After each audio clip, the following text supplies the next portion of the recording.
Hello guys, അപ്പോൾ ഇന്നത്തെ വിശേഷങ്ങൾ എന്താണെന്ന് വെച്ചാൽ ഇന്ന് എൻ്റെ സ്കൂളിൽ പോയി ടീസിയും സീസും മേടിക്കാണ്ട് ഞാനും മാനസിയും ഒപ്പാണ് എത്തിയത്. ഞങ്ങൾ രണ്ടാളും ഒരു ബസ്സിലായിരുന്നു. അന്ന ആ ബസ്സിലുണ്ടായില്ല. പിന്നെ ഞങ്ങൾ അവരെല്ലാവരെയും വെയിറ്റ് ചെയ്ത് നിന്നു. കുറച്ച് കഴിഞ്ഞപ്പോൾ അന്നയായിരുന്നു. ഞങ്ങൾ ബാക്കിയുള്ളവരെ വെയിറ്റ് ചെയ്തു. അങ്ങനെ കുറച്ച് കഴിഞ്ഞപ്പോൾ അന്നമോളെത്തി. അങ്ങനെ ഞങ്ങൾ പോണ വഴിക്ക് എൻ്റെ കൂടെ പഠിച്ചവരെല്ലാവരും കൂടി ഫോട്ടോ എടുക്കണ്ടായിരുന്നു. പിന്നെ അവിടുന്ന് വീഡിയോ എടുക്കാൻ ചെറിയൊരു മടി. അങ്ങനെ ഫോട്ടോ എടുക്കുന്നതിൻ്റെ ഇടക്കാണ് ഷർഫി വന്നത്. അങ്ങനെ ഫോട്ടോ എടുക്കലെല്ലാം കഴിഞ്ഞ് ഞങ്ങൾ സ്കൂളിലോട്ട് പോകുന്നു. സ്കൂളിലെത്തിയപ്പോഴാണെങ്കിലോ സാർ അവിടെ ഇല്ല. സാറിന് ക്ലാസ് ഉണ്ട്. അങ്ങനെ കുറച്ചധികം നേരം ഞങ്ങൾ അവിടെ വെയിറ്റ് ചെയ്ത് നിന്നു. സാറിന് നമുക്ക് കുറ്റം പറയാൻ പറ്റില്ല, കാരണം ഞങ്ങൾക്ക് ഭയങ്കര പഞ്ച്വാലിറ്റി ആണല്ലോ. അതുകൊണ്ട് ഞങ്ങൾ സാർ പറഞ്ഞ ടൈമിലല്ല അവിടെ എത്തിയത്.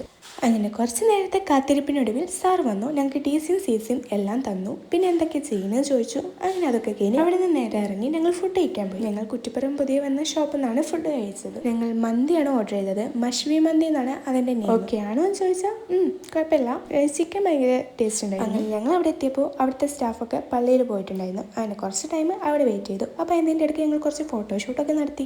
പിന്നെ എന്തായാലും നമ്മൾ അങ്ങനെയാണല്ലോ, നമ്മൾക്ക് നല്ലൊരു പ്ലേസ് ഉണ്ട്, നമ്മൾ എന്തായാലും ഫോട്ടോഷൂട്ട് നടത്തും. പിന്നെ ഗേൾസിൻ്റെ ഒരു മെയിൻ സ്വഭാവമാണെന്ന് ഞാൻ പറയുന്നു. അങ്ങനെയാണെന്ന് നിങ്ങൾ അംഗീകരിക്കുന്നുണ്ടെങ്കിൽ യെസ് പറയത്തിന് കമൻറ്റ് ഇട്ടോളൂ കേട്ടോ. പിന്നെ ഇവിടെ വെറൈറ്റി ആയിട്ട് എന്താണെന്ന് വെച്ചാൽ ഇവിടെ വായൻ്റെലയിലാണ് ഫുഡൊക്കെ സെർവ് ചെയ്യുന്നത്. നമ്മൾ ഈ ഫ്രണ്ട്സിൻ്റെ കൂടെ പുറത്തൊക്കെ പോയി ഫുഡ് കഴിക്കണത് ഭയങ്കര അടിപൊളിയാണ്. എവിടെയൊക്കെ കിട്ടുള്ളൂ. ആ കിട്ടുന്ന പൈസ നമ്മൾ നന്നായി മുതലാക്കാറുണ്ട്. ഇനി എല്ലാവരെയും ഒരുമിച്ച് കാണാൻ പറ്റുന്നത് +2 സർട്ടിഫിക്കറ്റ് തരുന്ന ടൈമിലേക്ക്. അപ്പോൾ ഇന്നത്തെ വീഡിയോ ഇത്രയൊക്കെ ഉള്ളൂ. ഇഷ്ടപ്പെട്ടാൽ ലൈക്കും ഷെയറും കമൻറ്റും സബ്സ്ക്രൈബും ചെയ്യാൻ മറക്കല്ലേ. Okay bye.